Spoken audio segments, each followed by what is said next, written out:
Hi, Professor. Can you unmute your mic?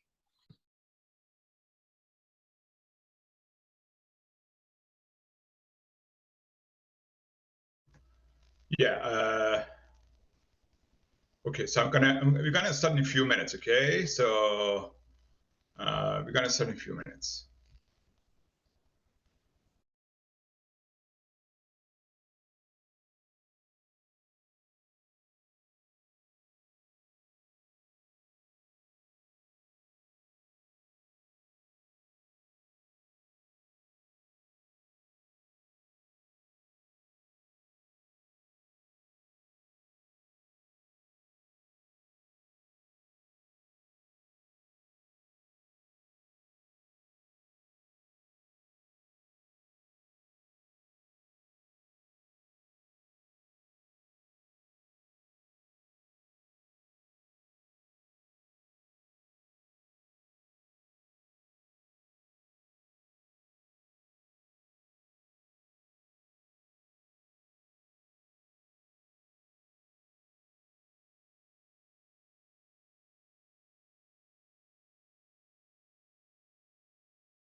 Hi guys. Okay. Good afternoon.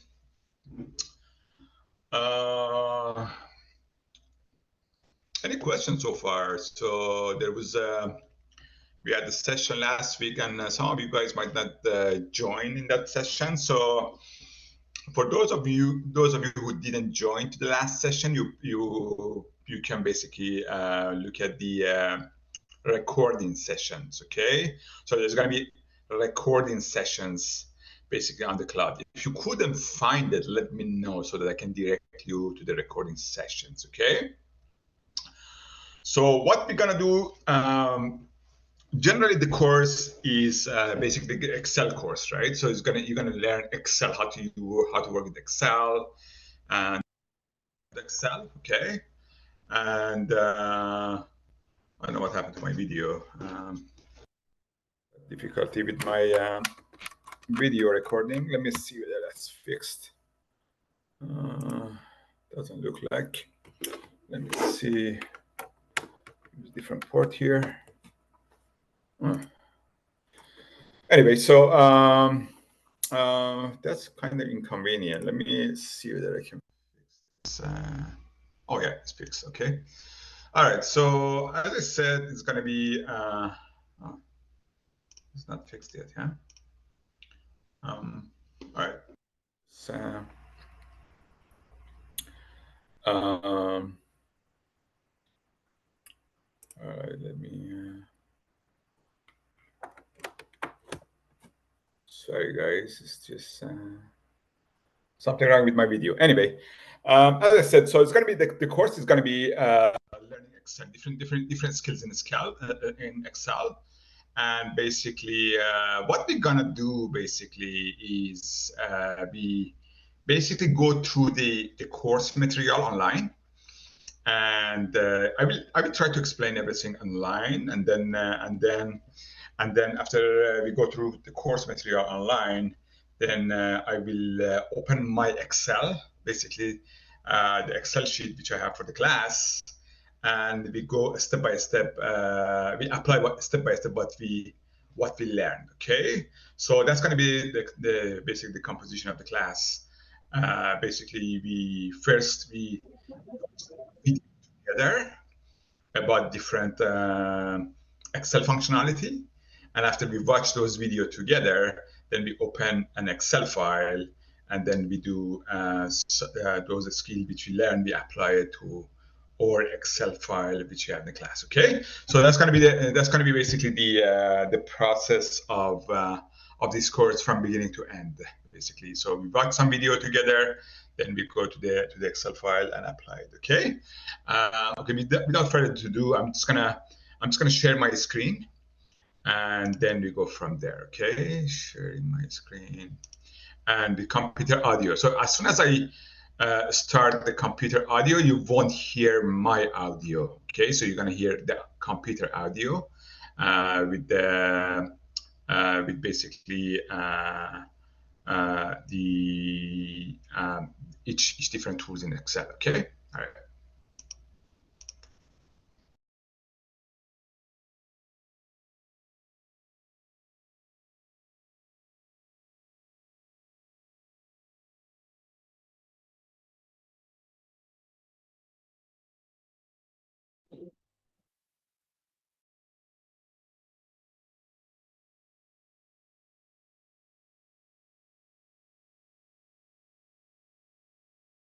We'll cover complex examples and variations of the if function in a few minutes.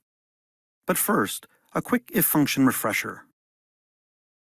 I'm determining if my travel expenses are over or within budget. If the actual expense is greater than the budgeted expense, status is over budget. Otherwise, it's within budget. In the formula, text, like over budget and within budget, must be in quotes. And now I'm copying the formula.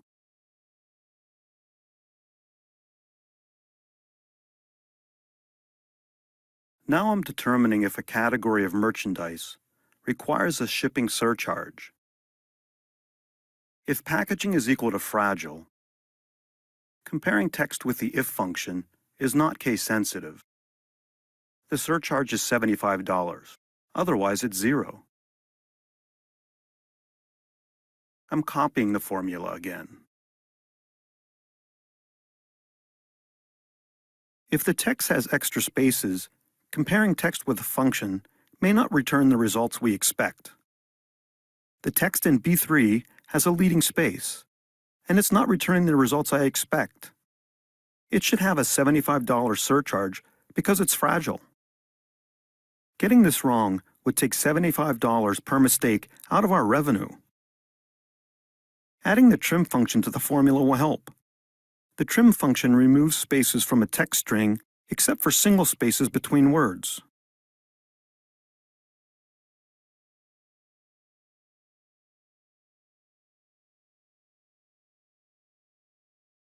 And now the formula handles extra spaces in text strings. This is the syntax or grammar of the if function. Logical test is required. It can be any expression that can be evaluated to true or false, like comparing one number or cell to another, such as C2 greater than B2. It can also be text, such as B2 equal to fragile. Value if true is optional. This is the value if the logical test evaluates to true. For example, if C2 greater than B2 is true, return over budget. If the logical test evaluates to true, and we don't provide the value for value if true, the function returns 0. Value if false is also optional. This is the value if the logical test evaluates to false. For example, if C2 greater than B2 is false, return within budget. If the logical test evaluates to false, and we don't provide the value for value if false, the function returns 0. Up next, nested if functions.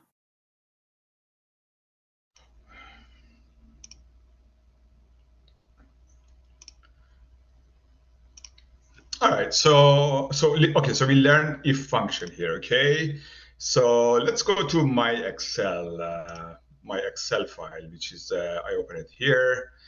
Let's try a few if functions here. Okay, let me know if you can hear me. Okay, if you can't hear me, let me know so that I can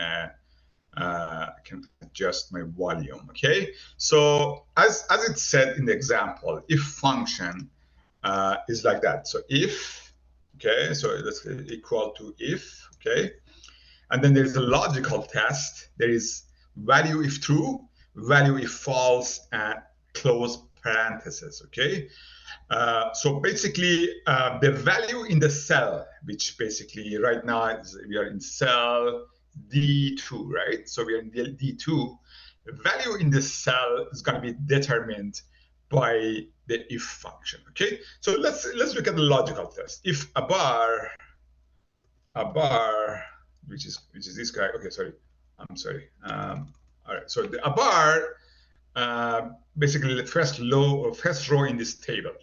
The bar is date of hire is this, gender is female, salary is 91,000, age is 46, and so on and so forth. So let's do the logical test. If value in cell C6, right? That's going to be a bar, right? If C6, I'm sorry. So if if the gender of the bar is female, okay, then here we're gonna say this is gonna be the value of the cell is gonna be 1.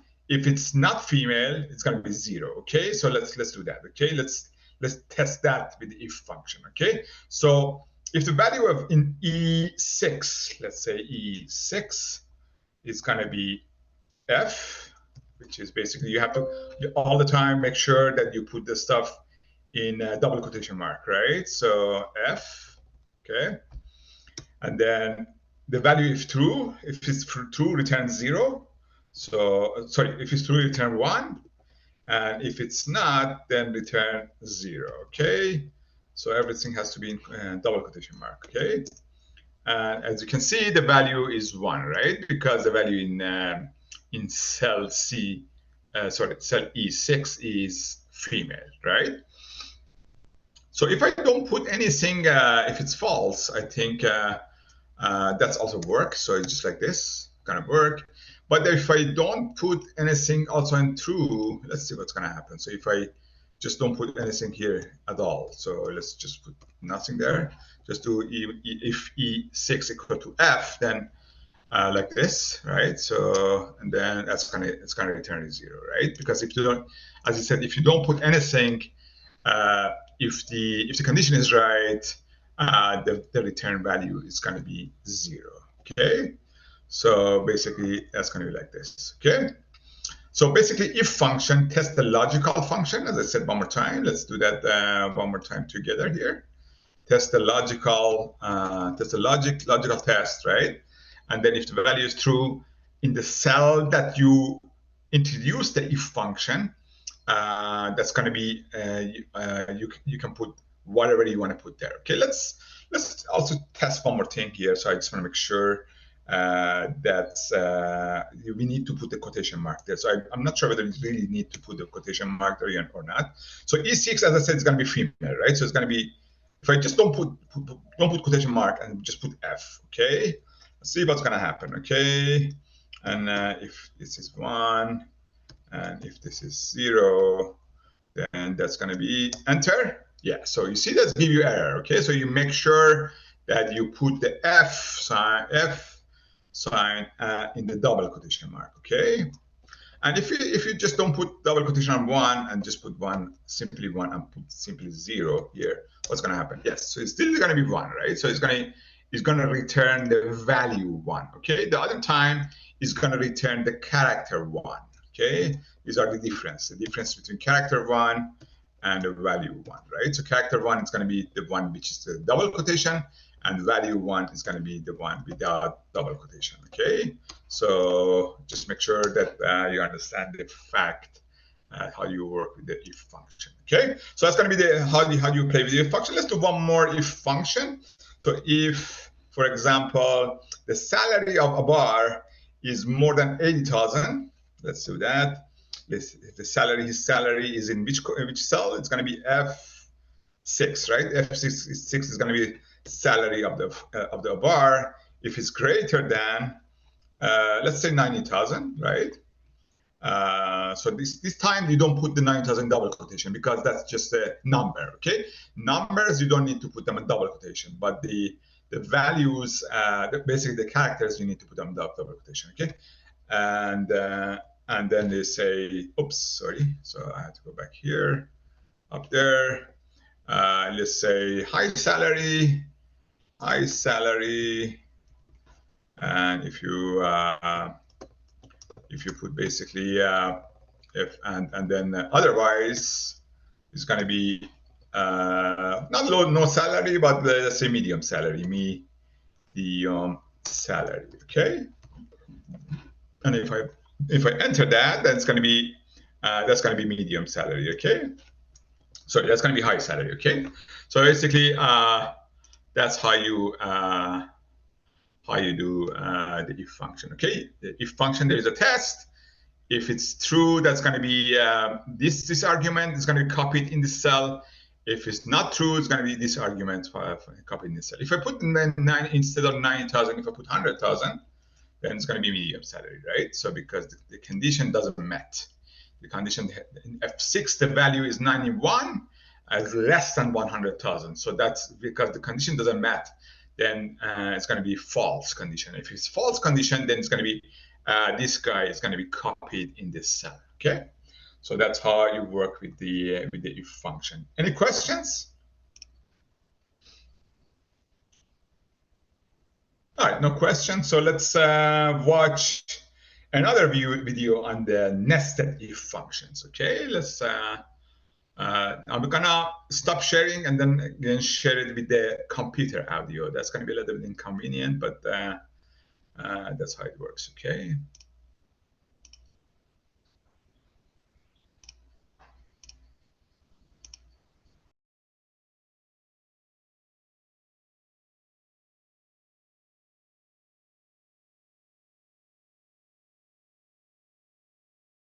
One if function has one test and two possible outcomes, true or false.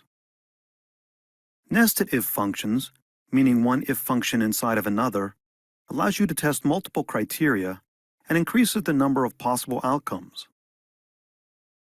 We want to determine a student's grade based on their score. If Bob's score in B2 is greater than or equal to 90, return an A. We nest an if function by setting value if false to if B2 greater than or equal to 80, return B. We use additional nested if functions to test for C, D, and F grades. I'm copying the formula. In this formula, we must test B2 greater than or equal to 90 first, and then B2 greater than or equal to 80, and so on. Let me show you why. If B2 greater than or equal to 90 evaluates to true, the formula returns A, and we're done. If it's false, B2 greater than or equal to 80 is evaluated. Since B2 greater than or equal to 90 has already been evaluated to false, greater than or equal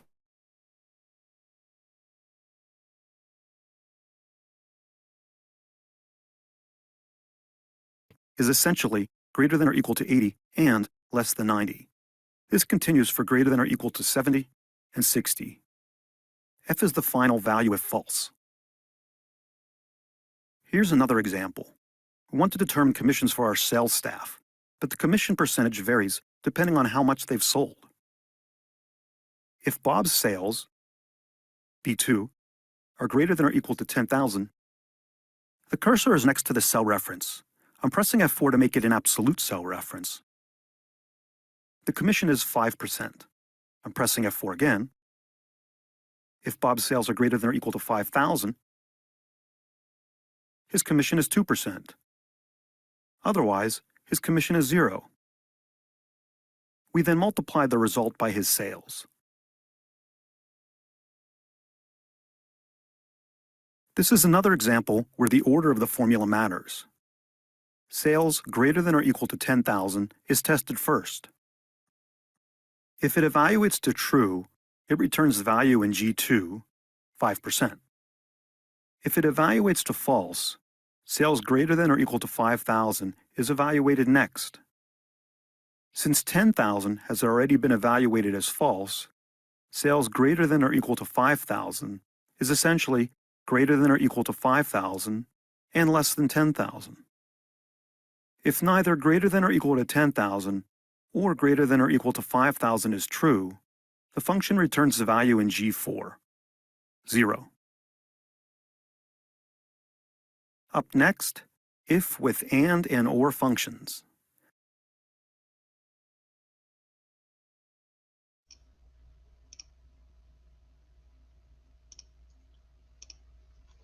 All right, so let's try this together, okay? Okay, nested if, okay?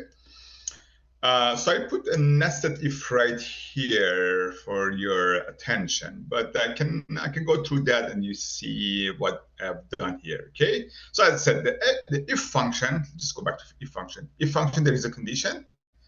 If it's true, it's going to return this. If it's false, it's going to return this, right? It return the first argument. If it's true, return the second argument if it's false, right? So let's go back here and then look at this argument, okay? If F6, so basically I make a argument here, basically, or function here, that I said, if the salary is bigger than 80,000, then it's going to be very high. So it's going to be salary range. So I made basically another column called salary range, okay?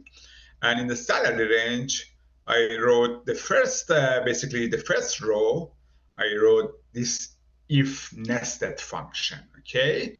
So it said if the salary is more than 80,000, it's going to be just print very high. If it's more than 60,000 but less than 80,000, basically write high. And if it's bigger than 50,000, medium, and the rest is going to be low. So that's going to be nested if function. Okay, so let's go one by one together. Okay, so if that's a condition, right? F6 greater than 80,000. So F6 is going to be basically this value here, right? F6, yeah. So let's do it basically one more time together. I'm gonna just delete everything and then I'm gonna go with together. Okay, so 80,000, 60,000, 50,000, and rest. Okay, so F6. So if you put F6, you can see this cell become blue, right? So F6. If it's greater than 80,000, okay.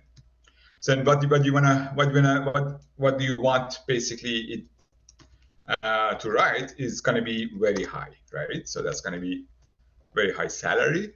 Although 80,000 these days doesn't give you peanut with these expenses in Toronto.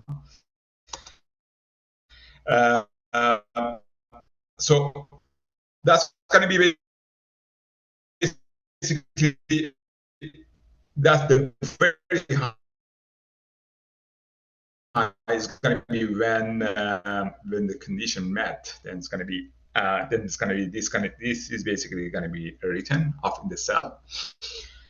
And if the condition doesn't meet, okay, so it means that F6 is okay. So you say, okay, if F6 is not greater than 80,000 but bigger than 60,000, okay, then you do high, so high salary. Okay? But yeah, so put high salary there, okay? And it said, okay, if the condition doesn't match, salary is not greater than 80,000 and also not greater than 60,000. So how much?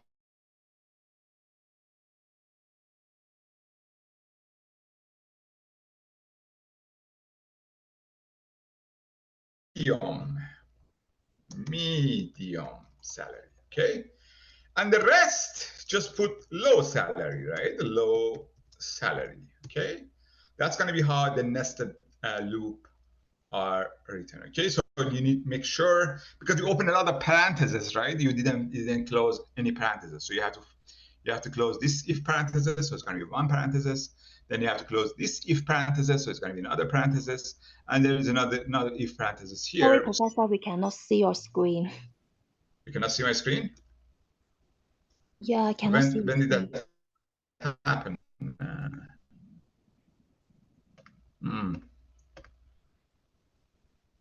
Can you see my screen now? Yeah? Yeah, you can see? Not yet, Professor. No. What about now? Do you see the Excel file right now? No. No.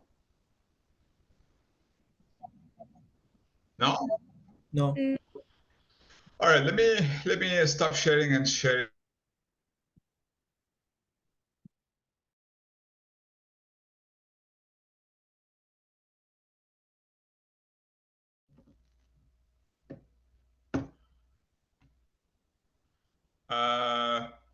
Guys, can you see me? Can you hear me? Yes, Professor, we can see and hear you. Yes, Professor. Sounds good. Yes, All right. Professor. Can you see the Excel file now? Yes. Very good. Yes. Sounds good. Sounds good. I don't know what's wrong with believe me or not, I have the best internet in town, but I don't know. They supercharge you for a lot of money, and then they don't give you the best internet quality. That's unfortunately here. Anyway, so did you hear whatever I said, or you never heard, or you didn't see the stuff? I just don't want to go through everything again. So anyway, so I'm just gonna basically go one more time here. So if F6, basically the first column here, okay, the first row here, sorry, the first row here, if F6 basically is $91,000 salary, right? If it's bigger than 80,000, then write very high here, okay? If not, then do another if. So the next if is going to say if the salary is bigger than 60,000, okay? But the first condition didn't match, right? So the salary is not bigger than 80,000. So it's bigger than 60,000, but less than 80,000, right? Just make sure you understand this, the nested functionality, right? So the salary is not bigger than 80,000, but bigger than 60,000, okay? Then it's going to be high, okay? And then if this condition doesn't met as well, it means salary is less than 60,000, then it's going to be then make another condition and say if it's bigger than 50,000 but less than 60,000, obviously, because you're coming to this if loop, right? You're coming to this if loop, right? So bigger than 50,000, less than 60,000, that's going to be medium, and otherwise, like less than 50,000, put less like low. Okay, that's how you build up your nested loop. Okay, and at the end you put all the parentheses back. Okay, so there are three parentheses opened for three if loop, right? One if loop, two if loop, and three if loop, right? One if loop, two if loop, and three if loop. Then you have to basically close the parentheses, okay? And then enter. Yeah, so it's going to be very high. So very high is the salary of 91,000. Okay, so then you wanna basically extend this to all the salary in this table. Then this is the fat cross. You see, this is the fat cross here on the right. And if you just go to the corner of this guy, it become a tiny cross. Okay, and then keep your left click and stretch the whole thing down, and it give you the range of salary for every employee. Yeah. Low, low, low, very high, low, medium. So medium is 59,000, right? Medium is bigger than 50, less than 60, right? High is basically bigger than 60, less than 80. This is high is true, yes, bigger than 60. This is bigger than 60, less than 80, yeah? See the guy here? So yeah, so you can now basically double check that everything is right, okay? All right, so any question here? I hope you can see and hear my voice. Any question? No. All right, someone said, okay, meeting chat, it's fine, okay. All right, I'm just gonna pull you up here, okay? All right. Okay, so let's go to the next video. So I'm gonna mute myself and basically open the computer voice for next video. So I think we have to go a little bit faster than this, but anyway, so let's see, okay? All right.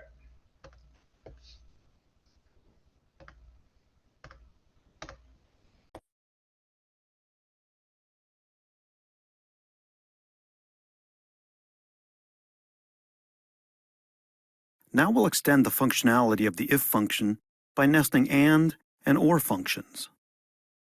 We're looking for students who have all A's on their tests using if with a nested and function. The formula will test to see if all the conditions are true. If so, the result of the if function is true. For all A's, we need to know if a student's score on test 1 is greater than or equal to 90. The cursor is next to the cell reference. I'm pressing F4 to make it an absolute cell reference. And their score on test 2 is greater than or equal to 90. I'm pressing F4 again. And their score on test 3 is greater than or equal to 90.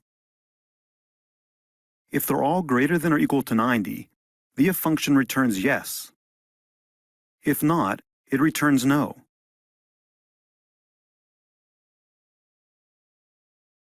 I'm copying the formula. We can see that only Mo has all A's. Let's take a look at how that worked. And returns true when all arguments evaluate to true, and false when at least one argument evaluates to false. For the if function, when logical test evaluates to true, the if returns value if true. Test evaluates to false, the function returns value if false. And is nested in the if function and is the logical test. When all arguments in the and function evaluate to true, if returns the value if true. When at least one argument in the and function evaluates to false, if returns the value of false. Now we're looking for students who have at least one A on their tests, using if with a nested OR function. For at least one A, we need to know if a student's score on test 1 is greater than or equal to 90, or their score on test 2 is greater than or equal to 90, or their score on test 3 is greater than or equal to 90. If at least one test is greater than or equal to 90, the if function returns yes. If none of the tests are greater than or equal to 90, it returns no. Both Bob and Mo have at least one A. Let's look at how that worked. It's similar to the nested AND function. OR returns true if any argument is true, and false when all arguments are false. In this example, OR is nested in the if function and is the logical test. If any argument in the OR function evaluates to true, if returns the value of true. If all arguments in the OR function evaluate to false, if returns the value of false. Up next, the COUNTIFs and SUMIFs functions.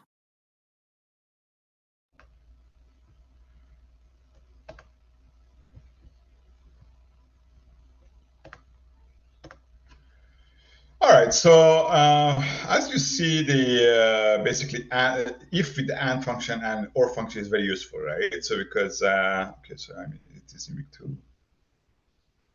What's chat here? Oh yeah, so 6-digit access code for the quiz, guys. Okay, while I'm sharing the screen, I can show you the 6-digit access code for the screen for the quiz today. Okay.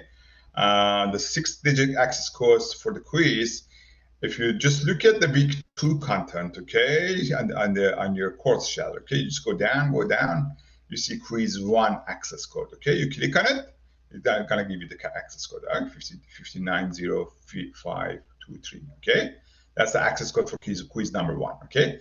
I got that question a lot of time, okay. Just look at the course shell and then thank you very much, quiz Professor. 1. You're welcome. Thank you very much. You're welcome, very sorry. All right, so let's go back to what I wanted to say. So this is the if logic with the basically with nested or nested and. Okay, nested and. Let me do just one nested and because we don't have too much time because we have to cover a lot of topics. I didn't know this course This course definitely need more than 2 hours, more than 1.5, I would say. But let's see. Okay, so now let's do the if with nested and function. Let's suppose that a bar. We want to check whether a bar is a female. So if it's female and her salary is more than, let's say, 80,000, then say very high, so it's high salary female, okay? We write it like this, okay? Otherwise, we say medium salary female, okay? Medium salary female, okay? We want to do that, okay? But the first condition we have is only her salary. Only check her salary, which is more than 80,000. We need to put the AND function here, okay? Let's do it with the A and D, big A and D. Doesn't matter whether it's big A and D or smaller A and D. Make sure when you open a parenthesis here, make sure you do closing the parenthesis as well, because sometimes it make you very confused when you do nested if, because sometimes you have a lot of parentheses open, a lot of parentheses closed, and then you don't know which parenthesis is which. So I learn in coding myself, and I code. As soon as I open a parenthesis, I close the parenthesis immediately after that, so that I will put this stuff here, okay? And then let's look at her gender, which is going to be on E6, right? Her gender, like E6, okay? I can just put that E6, okay? E6, if this is also equal to female, which is, oops, I'm sorry, guys, which is going to be F, yeah? Then it's going to be she is a female. Then means the AND function said if she is a female, E6 equal to F, and her salary F6 is bigger than 80,000, then say high salary female, okay? And then I will enter here. Then you will see high salary female, okay? And let's change condition a little bit. Make it it's 80,000, make it 100,000. And then you enter, it's going to be medium salary female, right? So because it doesn't meet the condition of her salary bigger than 100,000. So that's going to be AND function, okay? OR function is going to be similar. So it's going to check whether or this guy is, each of these guys OR. If I put OR here, then probably I'm going to look at high salary, right? Because one of these conditions met. She is female. She didn't meet this condition, but since she meet only this condition, the OR return true value. So when it's true, then this value is going to be, the first argument is going to be copied in the cell. Otherwise, the second argument is going to be copied in the cell, okay? So if I put this instead of female, I put male, then it's going to be medium, it's going to be the second argument, because none of this condition met. So OR function, basically, OR function, if one of the conditions met, then it's going to be true. AND function, all the condition has to be met to be true, okay? Just keep in mind, okay? Any questions? All right, no questions. So let's go for the next topic. We're running out of time, actually. This is really, okay. Anyway, let's go to the next thing. Okay, I'm gonna mute myself. I'm going to mute myself and then unmute the computer voice. I think Zoom has to find some way to do this. So it's very inconvenient, actually. But anyway, okay. And you don't have my picture properly as well. Sorry, guys. All right. So let's do that. Okay.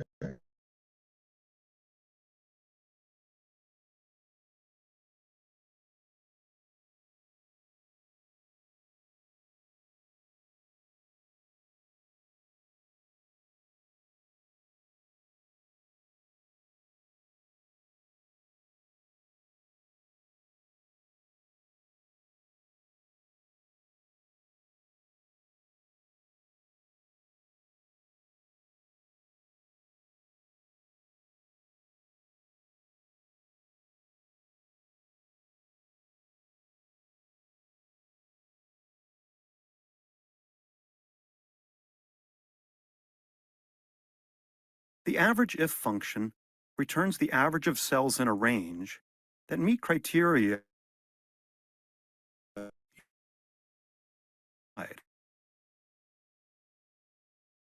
Let's determine the average for sales that are greater than $60,000.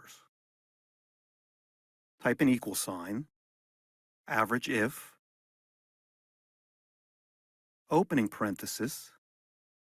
In this example, we're going to evaluate and average the same range of cells, C2 to C5, in the sales column, comma.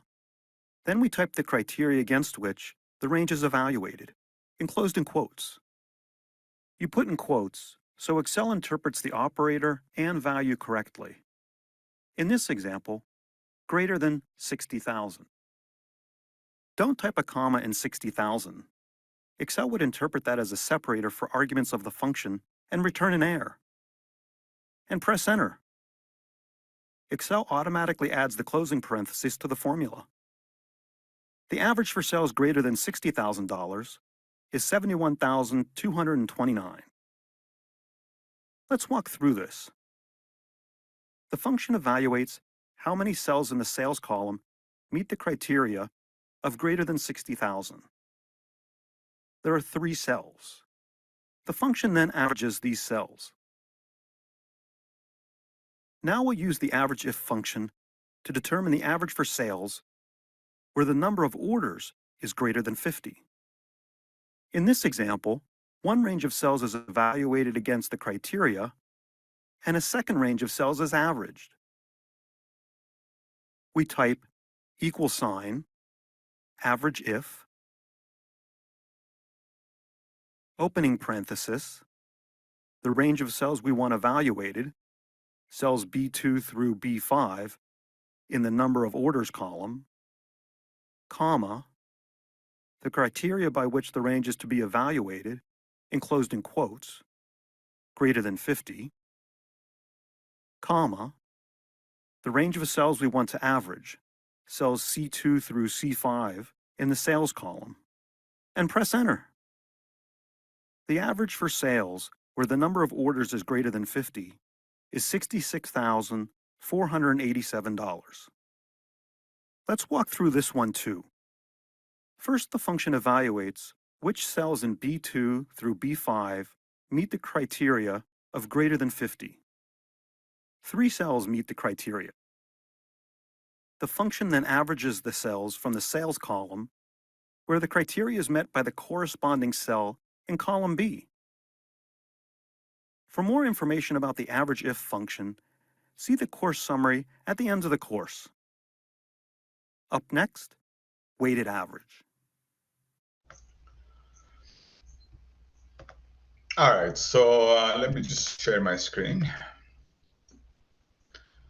All right, so okay, so we learned average if. Okay, so I put under this Excel sheet, I put a bunch of stuff here. So we want to practice average if together on this Excel sheet. Okay, average salary if department is 4302. Okay, so what we're going to do, we're going to average the salary here if the number of department is 4302. Okay, so that's going to be our argument. Okay, so basically average department, right? So department is going to be what we want to average. Okay, so in case that you okay, so this is what I've done here is basically the whole column called department. If you can look at this, you see everything is blue, means that everything belongs to department. Okay, and salary is red, and you can see this red, the whole thing is red. So if your table by any chance doesn't have that, you need to set up every column to the first, the name. Okay, so you need okay, so another word. Okay, let me just rephrase my word. You need to name every column. You need to name every column. Okay, for example, this column you want to make it age, this column you want to make it department, this column you want to make it salary. So even this column you want to call it gender, this column that you want to call them last name. Okay, you need to name them. Okay, sometimes these are only range. Okay, if they are range, they are not named. Okay, so to name them, you need to make this as a table. okay? How do you make it a table? With the name on top, basically you select all your table, okay? And then go to, I hope I remember actually, sometimes it's confused. Okay, yeah, go to formulas and say create from selections, okay? And it said left column and top row. Top row is important for you, right? So you want to have top row. Basically, you want to call your table as a top row. Top row is last name, date of hire, gender, and so on and so forth. So basically, it names every column based on the top row. And top row here is last name, date of hire, gender, and so on and so forth. Okay, so you say okay. As soon as you say okay, basically every column is going to be named based on its top row. And top row, for example, for this column, the top row called salary. So basically the salary is going to be the name of this column, okay? Age is going to be the name of this column. Department is going to be the name of this column, and so on and so forth, okay? So after you name your table, basically, as I said, you go to formula, create from selection, and then you name them based on top row. Then you can use average if basically, or in case you don't want to do that, just you can use range cell, okay, cell range, okay. So for example, if I want to just so first of all, let me just teach you with the name, basically sorry. Let me just teach you based on the way that I wrote it here, right? So, and then I will teach you the range way, okay? So average if basically said if department name is, or the department number basically is 4302, I can put equal sign here as well. Or I just don't need to, I can put, or I don't need to put, it doesn't really matter, okay? Because the result is going to be the same, okay? If I put equal or not, is 4302, then average the salaries of the cells which the department are 4302. Okay, so 4302, we can see only 1 and 2, right? So there is no other 42. Okay, there is another one. So we have 3 rows which has 4302 as a department name. Okay, so 1 row, 2 row, and the 3 row. Okay, so there are 3 rows, and then you go to salary, and then so you go to salary, and they average them. Average this guy, which is 91,000 plus 47,000 plus 65,000, and divide by 3. Okay, so then the result is going to be 67,666. 0.66. Okay, so that's going to be basically the average if function. Okay, if you don't want to do it in the way that you call the whole column as a department and then just say department, you can basically select those guys. So let's do that selection way. So I basically here I delete this guy and say select department here. Yeah. Oh, it's automatically give me the department. So let me just don't do that. Just remove the first basically part. Sorry, oops, what happened here? All right, so let me just get rid of this and then say let's do this from here to here so that it doesn't call the department. Okay, so it's only 2 columns, 47,000 and 65,000 going to be included there, and then I have to again go to salary and then also select them. But let's see how what does it do? Okay, so 57,000, right? So okay, so basically, oops, what did I do here? Oh, no. Okay, all right. So basically, I said okay. So look at the cell number H7 to H22. So H7, let's bring it here. H7 to H22 is going to be all these blue cells. Okay, see if they are equal to 4302. Okay, so who is equal to 4302? This guy. So it's just going to be H10, and this guy, which is going to be H22. Okay, so there are only 2 guys are 4302. Okay, then go to the salary, which is basically this kind of this column, and average the corresponding cells in salary to those numbers. So the salary, so as I said, 4302 is going to be in department. So the equivalent salary is 47,000, right? And the other guy is 65,000, corresponding to 4302. So there are only two occurrence of 4302, okay? Which is going to be 47,000 and 65,000. But I need to average them, right? Average them means you get 65 plus 47 divided by 2, right? Because there are only two occurrences, okay? And then if you enter, then it's going to be 57,000. So the average 67, the average of 65 and 47, that's going to be 57. If you don't believe me, do it yourself. 65,000 plus 47,000. Oops, doesn't. I don't know. All right. So anyway, so oh yeah, equal to. Okay, sorry, I forgot to put equal to. Equal and then divided by 2. Divided by 2. That's gonna be. Oh wow, that's. Let's see what's. Okay. Oh no, no. Okay. Sorry guys. So this has to be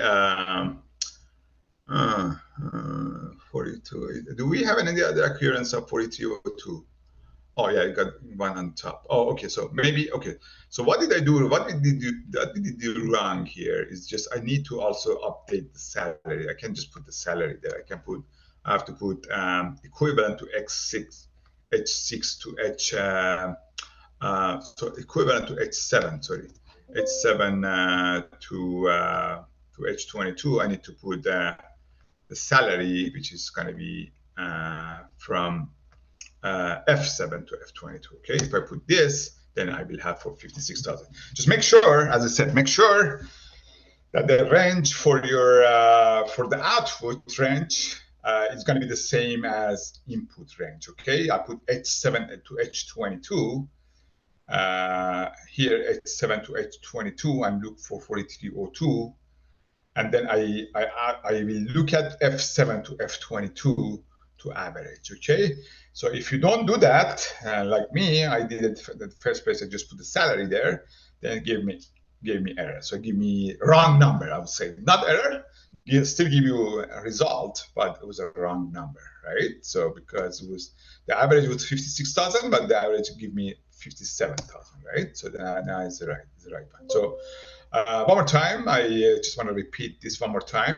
So let's do one more example here. Okay, so let's do from this cell. So let's do let's go from here. Okay, so for the yeah, let's go from here. So let's do one more example of the part of average if function. So let's come here, remove this guy, and select it from here. Select from here to here. Yeah. And then here need to be also F12 to F22. So make sure you have F12 to F22 so that it matches to the blue block, right? So if it doesn't do it, it give you the not error, but it's going to give you the result is going to be basically not erroneous result. Basically, the result is going to be not right. Okay, so. Make sure the cell that you're averaging is going to be the same cell, the same range that you're averaging is going to be the same cell range you check the condition. Okay, you check the condition on H12 to H22, and you want to average F12 to F22 as well. So right, so let's make sure to do that. So now only one cell is only one cell is 4202, which is going to be this cell, and the average for one cell is going to be 65,000. If we want to do different cell, for example, 4308, it's going to be 3 occurrence here, right? So let's do 4308 here, and then just put there. So it's going to be 62,667. And so this basically is 3 cells together, 100,000, 29, and 20, and 59, which correspond to 4308. If you average them, that's going to be 62,666. Okay. All right, so any question here, guys? All right, So let's do another average. Average salary if department is department. Okay, sorry. Department employee is female. Okay, so the question is average salary if department employee is female. Okay, so let's do that together. So equal to average if, right? Open parenthesis. Oh, sorry, open parenthesis. Give you the range. So which range you want to check the criteria? I want to check the gender, right? So I want to make sure, I want to check the gender, whether it's female or not, okay? Because the question is average family, average salary if the employee is female, okay? So if the employee is female means I need to check the gender, okay? So the criteria to check is gender. So gender, okay? And then now you make sure you put the double quote there here, right? Double quote, and then equal to F, right? Or I think you don't need to put equal sign. You just put F as well. So, but let's check it. Let's see if it works. Okay. And what do you want to get the average? You want to get the average of salary. Just you do salary. Okay, because you already set the. Oops. Sorry, what did I do here? Double click. All right. Double click because you already set all the range of all this cell range called salary. Okay. Close parenthesis, enter. So average salary for female is going to be 69. So what's going to be average salary of male then? Okay, so if I do average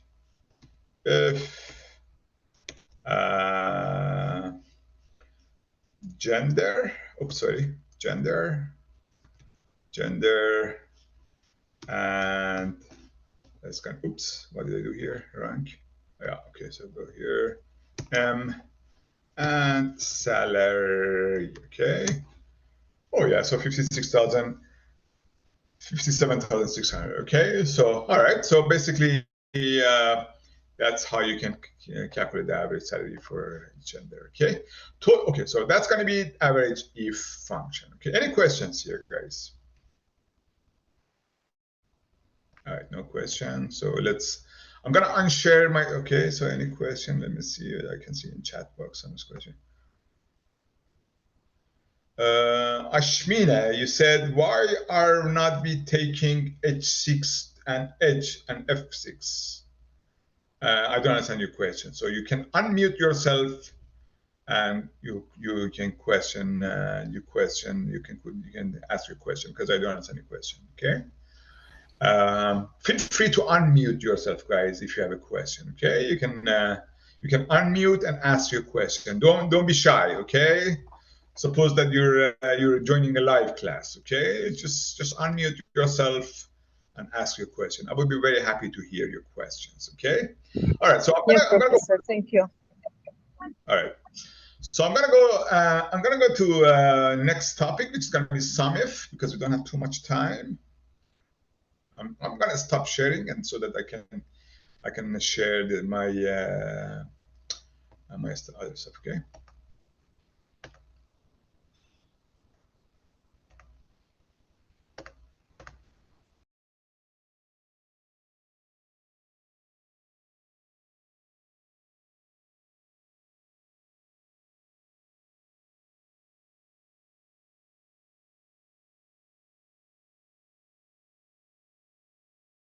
The SUMIF function allows you to add cells that meet a criteria that you provide.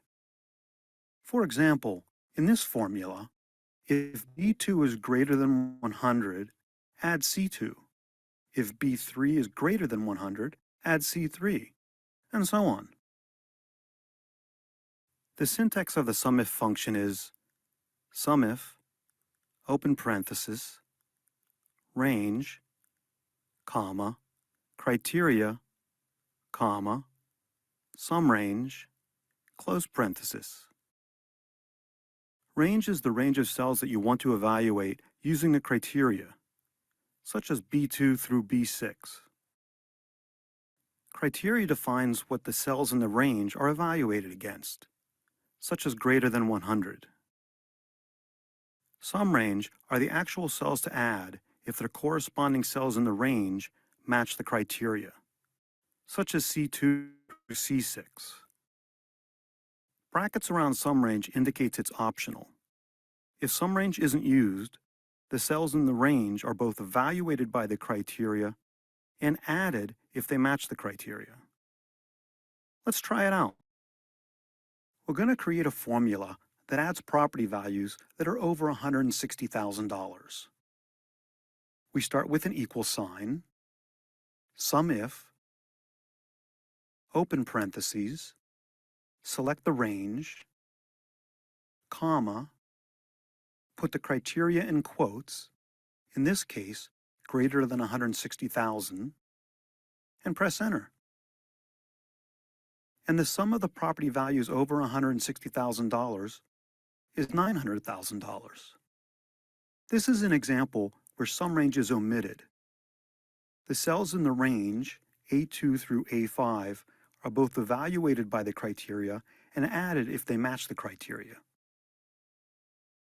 In this example, if A2 is greater than 160,000, add A2. If A3 is greater than 160,000, add A3, and so on. Now we're going to create a formula that adds the commissions for property values that are over $160,000. We start with an equal sign, sum if, open parenthesis, select the range, comma, put the criteria in quotes, comma, select the sum range, and then press enter. And the commissions for property values over $160,000 is $63,000. In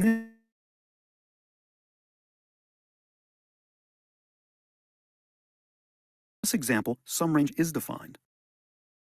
If A2 is greater than 160,000, add B2. If A3 is greater than 160,000, add B3, and so on. We can also evaluate text in a sum if function. Let's create a formula that totals sales of fruits. As always, we start the formula with an equal sign, sum if, open parentheses, select the range,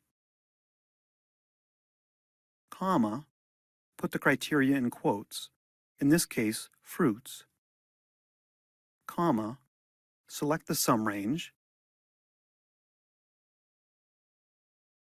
and then press enter. And we see that the sales total for fruits is $2,000. In this example, if A2 is equal to fruits, add C2. If A3 is equal to fruits, add C3, and so on. We can use the question mark and asterisk wildcards as criteria arguments in a sum if function.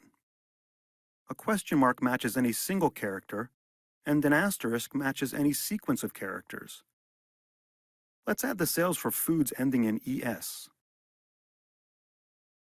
Equal sign, sum if, open parenthesis, select the range, comma, put the criteria in quotes, in this case, asterisk ES, comma, select the sum range, and then press enter. And the total sales for foods ending in ES is $4,300. In this example, if the last word in B2 ends in ES, add C2. If the last word in B3 ends in ES, add C3, and so on. Now you've got a pretty good idea of what's involved in adding numbers in Excel 2013. Of course, there's more to learn. So check out the course summary at the end for more information about adding numbers in Excel 2013. All right, guys, so that's pretty straightforward, I would say. So let's do some example in our Excel sheet as well. What I like about that characters actually is it's very interesting. That you can basically play with the names and characters as well. Okay. Well, anyway, so let's do it here. So I put some questions here. Okay. Total salary paid if department is 4509. So that's questions here. Okay. So let's see. So we have to use sum if, right? So because sum is gonna calculate the sum, right? So equal to sum if, right? So what's the criteria? Criteria if the department is 4509. So you said department, okay. Double quote. Make sure you put that double quote here. So I'm just gonna put my cursor up there so that it can you can play with it. So department and then double quote set 4509. 4509. That's gonna be department. And what do you wanna sum? You wanna sum salary, right? So it's gonna be salary. Okay. And then enter. Okay. So the whole the salary that department paid. Department 4509 paid $302,000 salary, right? Let's check it over here, 4509. So how many occurrences here we have? 1, 2, 3. That's only 3 occurrences here. 100,000, 62,000, and 55,000. So 55,000 plus 60,000 is going to be 100 and sorry. So no, sorry. I'm looking at the wrong place. Okay, so 62,000, 100,000, and 92,000, right? That shouldn't be 302, right? Let me see. 4509. Oh, you have one more here. $48,000 here. So there are 4 occurrences, right? 62, 48, 100, and 92. So basically, the sum is going to be, let's say 48 and 62 is going to be 48 and 62 is going to be 110. With 100 is going to 210 plus 92 is going to be 302. Okay, so that's right. So $302,000 is going to be sum of salaries of Department 4502 and total salary paid to the male employees. Okay, so the second question here is total salary paid to the male employee. That's equal to again, it's going to be sum if. Why? Because you're specifically looking at male employee, right? So then it's going to be you'll have to look at the gender, right? Gender. If the gender is male, then the sum the salaries. Okay, salary. Yeah. And enter. So it's going to be $288,000. That's going to be the total salary paid to the male. Okay. Okay, so that's sum if. Okay, if you want to make it to a range, for example, half of the table. Okay, so you want to only look at the half of the table, like from here, from let's say row 13. Okay, you want to look at row 13 to row 22. Okay, so you only want to look at the half of the table. Okay, so in that case, basically, you want to look at the half of the table. That's going to you have to do sum if and specify the range. Okay, in this case, you want to look at the department. No, you don't want to look at the department. Actually, you want to look at the half of the range. So you said 11, right, or 12? I don't remember which one you said. So let's do 12. Let's do 12 actually. Let's 12. Come down. Yeah. And then department number is 54. Sorry, 50. Department I had to go up there. It's 5509, 5509. To make sure that you put the salary in the same range, right? So the salary is going to be here to here, right, to the end. Okay, so that's going to be basically the way. Oops, I'm sorry, guys. I'm a little sloppy today.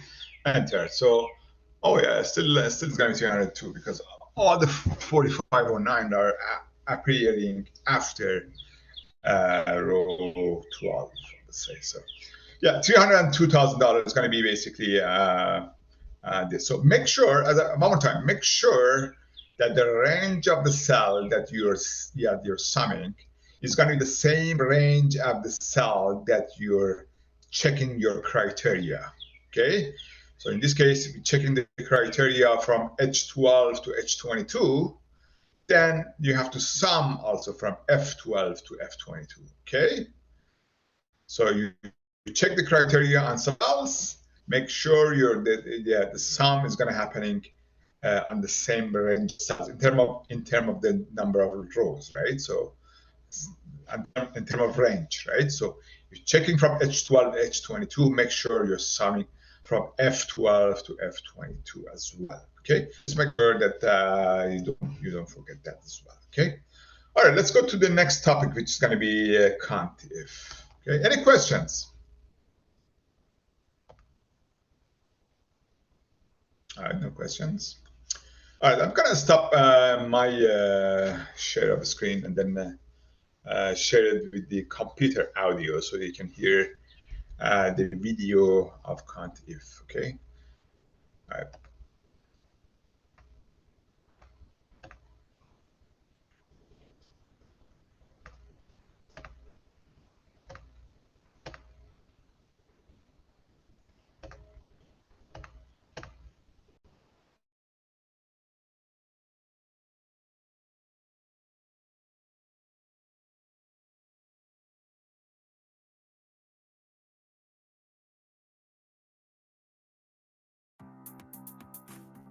Use the COUNTIF function to count the number of cells that meet criteria you specify, such as the number of times a name shows up within a range of cells.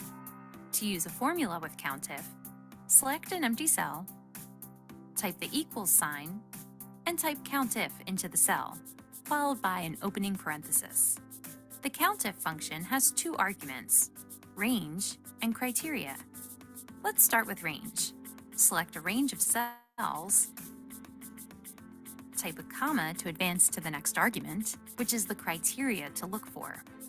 Type a quotation mark, and then the name Buchanan as the search criteria. End with another quotation mark. Type a closing parenthesis and press Enter. Buchanan's name appears 7 times within the selected range. To change the arguments of the function, you don't need to retype it. Select the formula bar and replace Buchanan's name with another salesperson.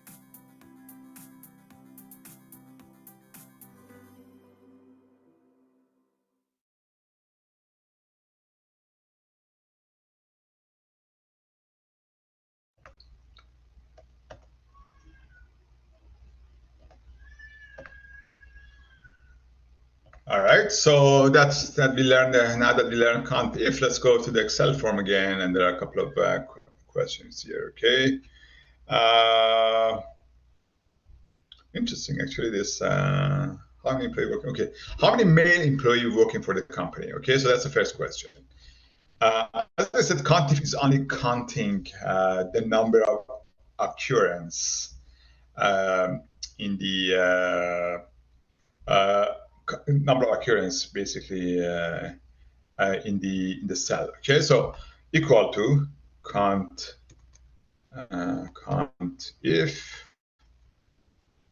open parenthesis. Okay, so range and criteria. So what's a range? So we want to know how many male employee working for a company. So we have to look at the gender, right? Gender, and see. Oh, if I do that, that's gonna have to go back again here. CM. Okay, if I do this, it means CONT-IF gender is male. So it means count number of rows which the gender are male. So it's going to be 1, 2, 3, 4, and 5 rows that the genders are male. If I put them enter, that's going to give me 5. Now there's a more difficult question here. I'm not sure whether this question we can do it with CONT-IF or not, but let's try it together. Okay, how many employees working for department 4509? Okay, so I think probably that's going to be easy to do it with also CONT-IF as well, because we want to know how many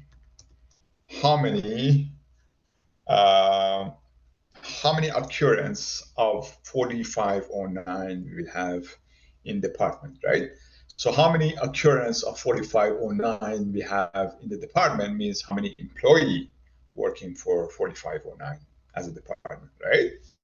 So I think that's also possible to do it with contif. Department, okay, and please don't, I have to go up there, okay. 4509, okay, enter. So 4 employees working for 4509. Why? Because there are 4 occurrence of 4509 within the department. 4509 here, which is going to be Anderson.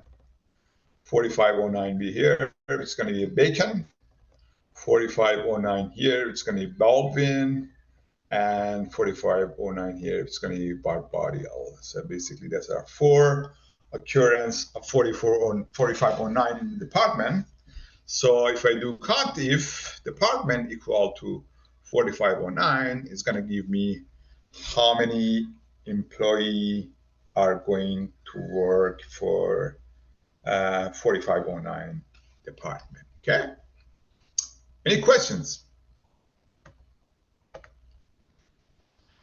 All right, no question. Okay, there are quite okay. There are No a couple of question, Professor. Yes, yes. Who is this? No, not. I have no question. You are fine. Thank you. All right. Okay. All right. So, any other questions? Someone unmute herself and said something, right? Someone was having questions. No. All right. All right. So let me see. Let me see participants here. There are some. No, what happened to my participants? All right. Okay. Oh my God, I can't do this. Okay. So let's learn a new skill. Okay, guys. So we learn if, we learn contif, we learn SUMIF. So let's learn simple filters. Okay. Let's see steps to apply simple filters, which is pretty simple. Okay, let's just let me just unmute and let me just play this video for you guys, okay?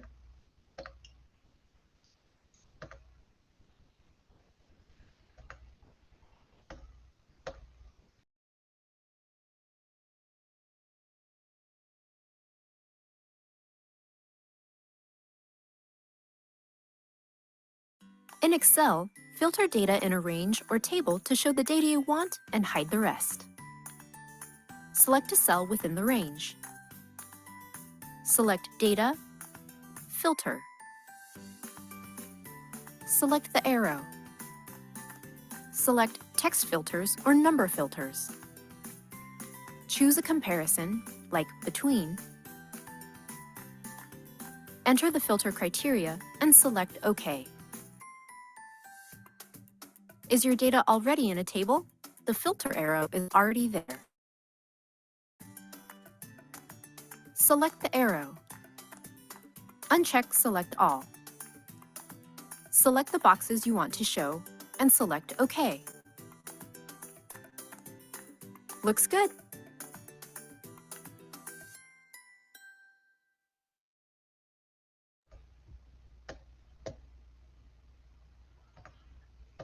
All right, so that's I would say that's one of the simplest topic we learned today. Okay, so basically the filters. Okay, one thing you can do here for the filters. Okay, if you go here, I don't have any option for filter. Okay, so I have to go to data and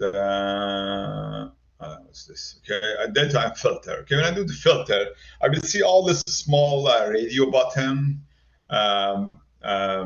Showing up here. Okay, if I don't do it, you don't see it, but if I do it, you will see it. Okay, so you see all this radial button here. Okay, so let's go to the salary and I click on that. Okay, so you see this, it's showing all the salary as you can see it here. Okay, you can play with this filter button. Okay, you can basically sort it from smallest to largest. As soon as you do this, it's gonna sort all the rows basically based on smallest salary to largest salary. You remember there was Abar was at the top. Now it's not. Abar is not on the top anymore. So it's Alexander on the top, which has a salary of $29,000. Okay. If you want to do it from largest to a smaller, this is the same thing. You can do largest to smaller. Basically, now it's Albuk. I don't know how to pronounce the name. It's going to be the first row, which has the highest salary among all the employees. Okay. If you want to sort it up against age, that's fine as well. It's just smallest to the largest age. So it's 31 to 59, and so on and so forth. So basically, these are filter bottom that you can basically play with. Okay. So if you basically want to filter, even do more option in filter, you can do number filter. So greater than that, less than that, between them, top 10, above average, below average, equal to. These are all options given you on the filter button. So you want to look at the employees which are between, for example, age of 40 to 50, okay, okay, and then then it's going to only filter the employees who are between 40s and 50s. And if you want to look at the employees, so let's if you want to go back, let's see that it's unfiltered. It's going to go back. Yes, if I unfilter it, it's going to go back to original shape, but not totally original shape. If you remember, a bar was my first row, but now I don't see a bar anymore. Where is a bar? Yes, it's here. A bar is here. So you see, it's not doesn't take you back exactly to the same shape that your table was before. So it's a little bit reorganizing your table. I'm not sure it's very convenient for yourself as well or not, but just make sure that if you use this filter function, just keep in mind that when you use this filter function, your rows might be interchanged. So just make sure that keep in mind basically that the rows might be interchanged. So a bar right now is here. It used to be on top. Okay. Anyway, so that's the filter function. So basically, you can play. If I just one more time put here, so you can just go at the radial bottom. So basically, you can just uncheck all the female and OK, and it's going to show you all the male, right? So, and then you can go back here and then recheck all the female. It's going to show them up again. Okay, so as I said, you can play with this simple filtering as it shows in the radial bottom over there. Okay, any questions? All right, no question. Let's go for next topic. This is more important topic is advanced filtering topic. I hope that we have more time to do transpose as well. I think we have enough time to do transpose as well, but let's do the advanced filtering.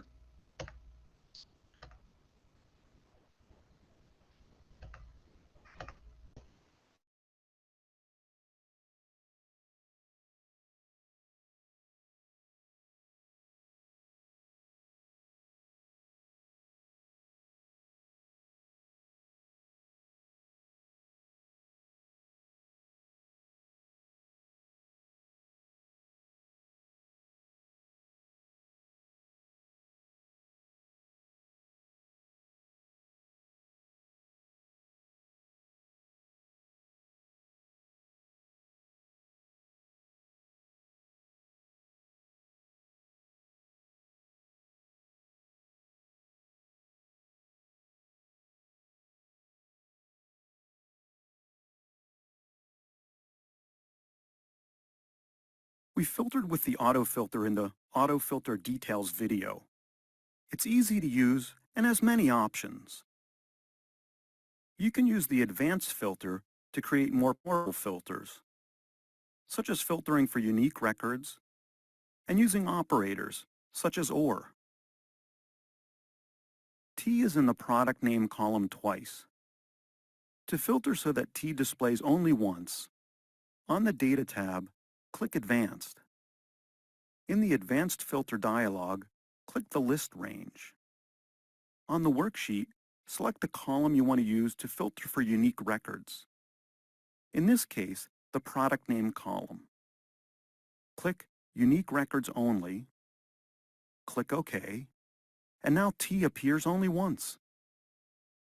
You can also use the Remove Duplicates button on the Data tab, depending on what you want to achieve, because this will delete duplicate records, not just filter them.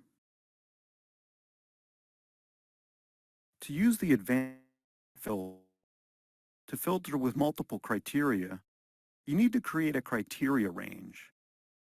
In this example, I created the criteria in the cells G1 through 2.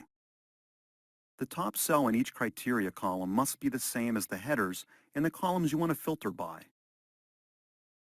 The criteria in the category column is equal to drinks, and the last order column is equal to 3/28/2013. Click Advanced on the Data tab. In the Advanced Filter dialog, select the list you want to filter. Click in Criteria Range, select the criteria, in this case G1 through H2, click OK, and the range is filtered using the criteria. To make criteria equal to drinks or equal to 3/28/2013, move the last order date down a row. Click Advanced, reset the criteria range, click OK, and the rows where the category column is equal to drinks or the last order column is equal to 3/28/2013 are displayed. To remove the filter, click Clear on the Data tab. You can add more complex criteria to your criteria range, such as greater than instead of the default equal to. Type a greater than sign before a value, click Advanced, reset the criteria range, click OK, and the range is filtered using the criteria. You can use the asterisk and question mark wildcard characters in your criteria. Left arrow, right arrow, asterisk, S will return rows where the text in the category column does not end in S. In the Advanced Filter dialog, set the criteria range. I'm using just G1 through G2. To copy the results to a different location on the worksheet, click Copy to another location. Click in Copy to, select the cell to copy to, click OK, and the filtered results are copied to the location. Now you've got a pretty good idea about how to sort and filter data. Of course, there's always more to learn, so check out the course summary at the end, and best of all, explore Excel 2013 on your own.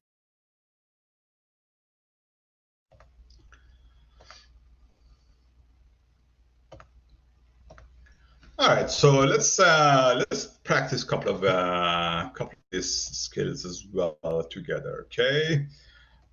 So as I said, is basically let's just remove that filter. We want to use advanced filter. Okay. So what we learn in the advanced filter is just we need to basically, as I said, we need to basically specify the and or criteria. Let's see. Okay, let's filter our table. So the advanced filter basically is going to filter your table. So what it does basically, it will generate new table for you, right? Which you specify the criteria in there. Okay. For example, we wanna create a new table which gender is only female. Okay, gender and F. Okay, so I put another 2 rows here. Okay, gender and F. You see here, gender and F. And now I will select the whole table. Okay, select the whole table, and I go to advanced. Okay, So as you can see, it says C5 to M22, right? So C5 is going to be here, C5 to M22. It's gonna show when I do advanced, it's gonna show me my whole selection. So criteria range is gonna be gender and F, okay?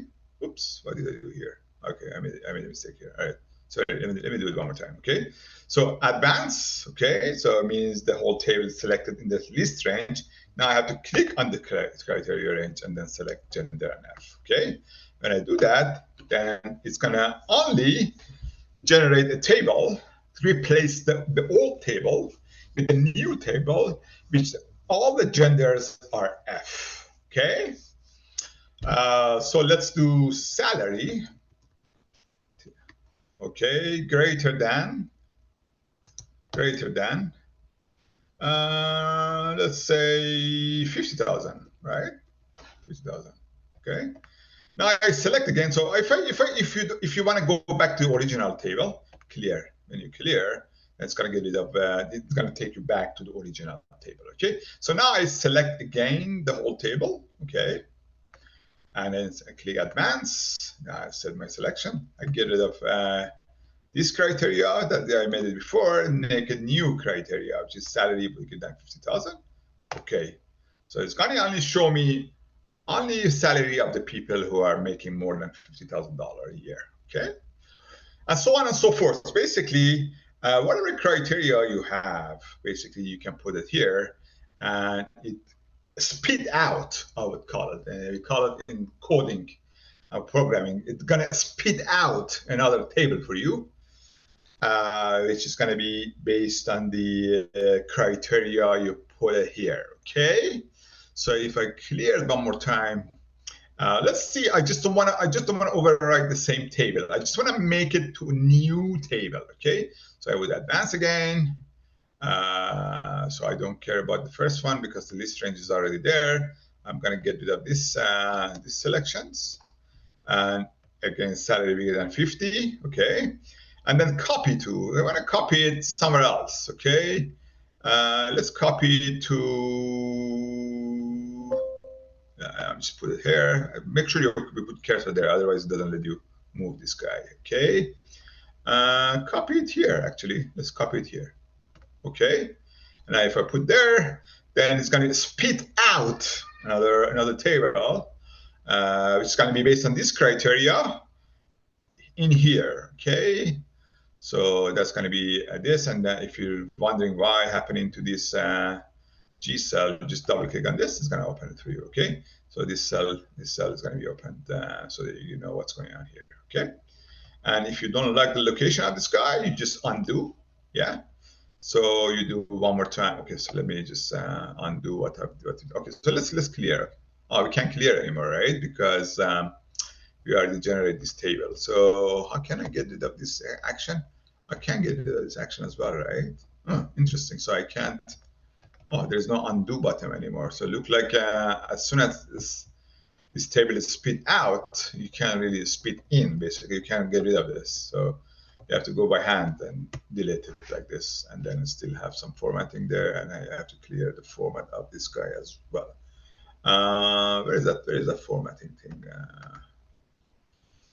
Believe me or not, I'm also the Excel learner, so don't worry about it, guys. If you're not the wizard, Excel wizard after a couple of classes of Excel, because there's still a lot of things to learn on this. Oh my God, I can't find that clear format thing. I don't know where it is. Should be here though, right? Clear format. Anyway, so I'm just gonna get rid of this cell. Actually, I just delete the whole thing. Okay, let's left click, delete the entire row. Okay. Anyway, so yeah, I don't know where is that guy? All right. Okay. Anyway, so as I said, so you can do this kind of advanced filtering, which is very useful, all right? So you can put basically which cell you wanna look, basically which column you wanna look, and which range you wanna look, and then you can basically do that. So let's do one more thing. So again, salary. Okay. So here is 50, but here is bigger than 50,000, but you want to look only the salary which are smaller than 80,000. Okay. So I put another basically cell here called salary, and under that I put smaller than 80,000. So smaller than 80,000, bigger than 50,000. Okay. So let's do one more time. Select the table and do where is that guy? Some data, right? Advance, and then here in the criteria, I will choose both of these guys together. Okay. Okay, and I put okay. As you can see, only spit out the salaries which are bigger than 50 and less than 80. Okay. So now let's look at either or. Okay, so put this guy like salaries. So let's clear the filter right now, and then let's do another criteria. Just put this guy instead of here, put it one row down. Okay, so let's see if it works. Oops, I'm sorry. Let me copy paste. Let's see if it works. I'm testing myself as well, guys. It's not rocket science. I'm testing myself. I just want to have. Okay, so let's get it up. I'm not sure. Let's keep all the three. Okay, let's all the three. So see whether it's good. So I'm looking for either the gender has to be either female, or the salary has to be bigger than 50 and less than 80. Okay, so I'm looking at that. So I'm just going to include all the three. So salary is bigger than 50, salary less than 80, and gender has to be female. Or, right? So it's going to be or. So it's going to be a little bit complicated, right? Anyway, so let's do that. Let's see whether it works on that. Okay, let's just select the table again one more time. Then advance. I'm not sure it works actually, but let's see. And get rid of this guy, and then select the whole thing here. So it's going to be gender female or salary bigger than 50 and less than 80. Let's see how it works. Okay, so is it now spitting the right thing? Yes, I think it's the right thing. If the gender is male, salary has to be bigger than 50, less than 80. So that's right. So we have only two male. If their salary is bigger than 50, less than 80. And if the gender is female, spit out any salary. So yes, it's a female, 100K. Female, we have 31K, which is not in this range. Okay. So basically, yes, you can add, instead of 2 columns, you can add 3 columns. So let's do another one. Department, and say department is bigger than 5,800. Okay. So now there are 4. Okay, let's do advanced again. This is really handy, actually. Believe me or not, I'm learning this with you guys. So I should say, kind of embarrassing to say that, but it's pretty handy. I really like it, actually. So, and then go to criteria range and select all the 4 guys together. See what's going to happen. Okay, department is bigger than 5,800. Doesn't look like it spit out the proper thing, right? Because department has to be with the female, and department has to be bigger than no. Okay, so yeah, so it's complicated. So I don't know. All right, so I make it so complicated so that I don't understand myself. Okay, anyway. All right, guys, so that doesn't look like it's working, okay? But I like the fact that it works in the term of 3, like this guy is, okay? So it looked like there's a confusion between the department bigger and this, and gender is going to be female, okay? Anyway, all right, you guys learn that already, okay? Anyway, so let's go for the last, okay? So what's the question for Ashmin? Why are not we taking? Okay, so now this is different thing, right? I receive this Ashmin question all the time. So anyway, so let's go for the last topic of the day. Okay. I'm just gonna this doesn't have basically a video, so I'm gonna basically show you what's gonna be the last topic of the day. Okay. Let me just share my screen one more time. Last topic of the day is say transpose. Okay. So what's a transpose? Transpose, basically, you have last name, date of hire, gender, and so on and so forth as the row. And Mr. Baldwin Anderson, not Mr. Is a Mr. Yeah, it's Mrs. Baldwin, Mr. Anderson, Mrs. Anderson, Mrs. Barrett, and all these guys on the row. Okay, on the row. Yes. So these are on the column, and these are on the row. So you want to transpose this. What does transpose means? So let me just select only this, just 4 column. Okay. I will come here. So I need to find a space for this actually. So okay, let's come here. Let's go a little bit down. Okay. Equal to transpose and open parentheses. You just select the array. So you want to transpose. Okay. The array which I want to transpose, let's do the half of the table, so until h. So basically what it does, basically replace the rows and bottom. So basically whatever you put at the rows become bottom, and whatever you put on the bottom, whatever you put on the rows become columns, and whatever you put on the columns become rows. Okay, that's what transpose means. Okay, transpose, you find in D22. Close, enter, and you can see here, as you can see here, it transposed, right? So basically, so